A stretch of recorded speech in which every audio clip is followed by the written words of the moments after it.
In other news at this hour, communities living around the Lake Victoria region have for years relied on fishing as their main source of food and economic activity. But the use of poor fishing techniques has led to a decline in fish catch, paralyzing the region's economy.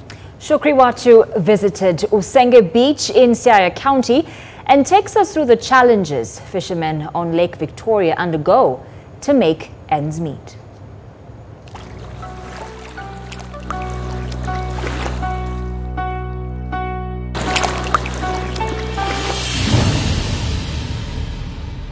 The life of a fisherman is often described as one that is lonely.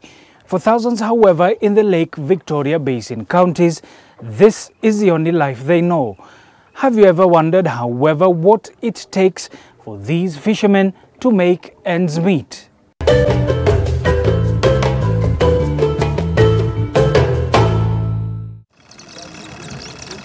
Communities living in the world's second largest freshwater lake, the Lake Victoria, are going through tough times.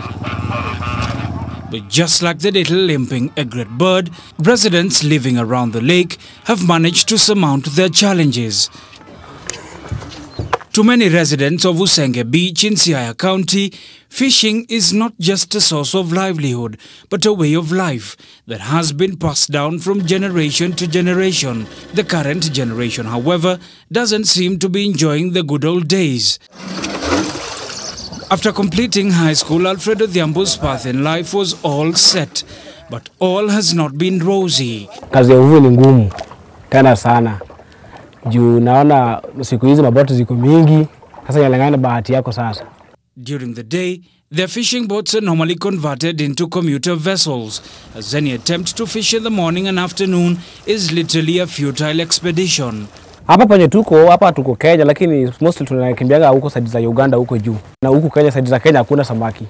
Zamani at least ni kitu yenye ulikuwa ukiweka uko sure nayo. Nowadays ni 50-50. Arguably the world's largest inland freshwater fishery, fishing on Lake Victoria usually comes with its own fair share of conflicts as neighboring countries scramble for the scarce resource. Hao masoja wa Uganda walikuja wakatupata kama tunavua. Wakauliza hii boti ni ya nani?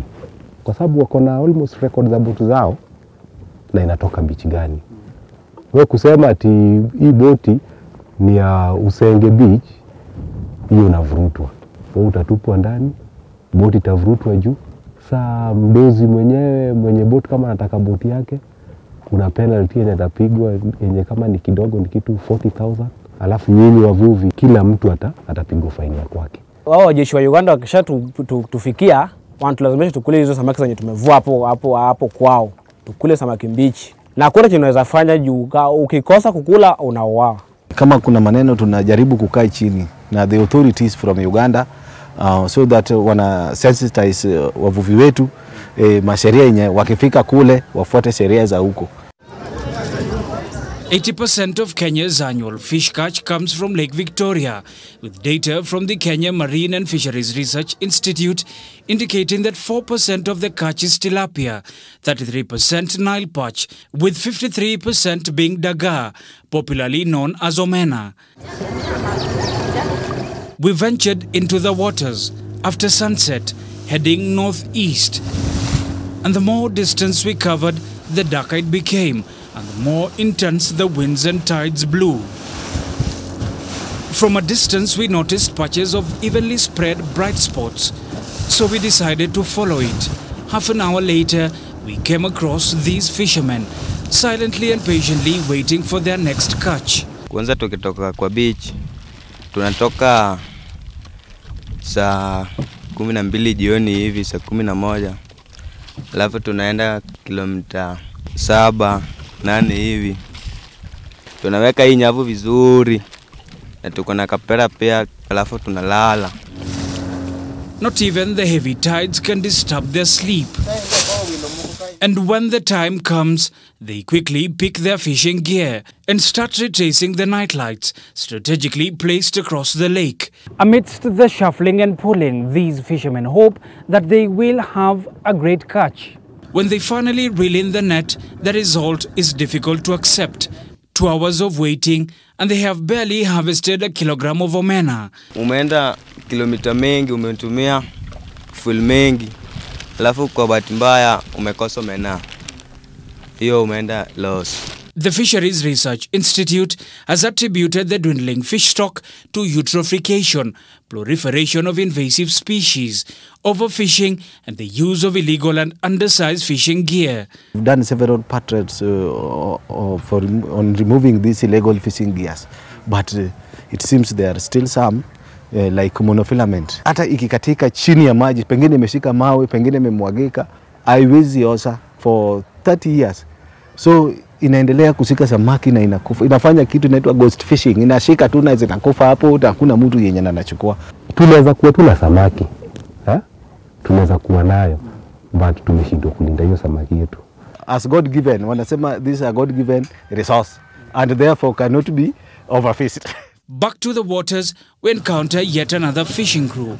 They too were optimistic of a big catch. But first things first. It's a no mean feat that requires up to 5 men to pull in the net. Hatuwezi kosa omena kabisa, lazima tupate kidogo. Na hiyo kidogo tumepata, tunafanya tunaichukua kaa chai sisi. Tajiri anatuachia. Early morning, the hundreds of fishermen who left for the lake make their way back to the land. Some had a bad night out, while others returned to hundreds of fishmongers waiting to purchase fresh fish from them. Everyone is eyeing their omena. It's good business. Saa zingine tunaona wavuvi wanafurahi kulingana na mapato yenye wanapata. Tunataka kupata mzuri, tunakuja kitu kama saa 12, watu wa gari pia wanawahi, lakini kuingia kwa maji ni saa 1. Uchumi umezorota, sasa tunalipa usuru juu, ndio imeharibu biashara. A refrigerated fish landing site has been set up by the Siaya County government to assist the fishermen to preserve their catch. But even as the delicacy continues to gain popularity, more needs to be done to ensure fishermen get value for their hard work. It is amongst the honest professions, no doubt, and though fishermen at times might come across uncertain waves, once the path ahead is illuminated, all becomes clear at the end. Shukri Wachu, K24, Usenge, L.Victoria, Siaya County.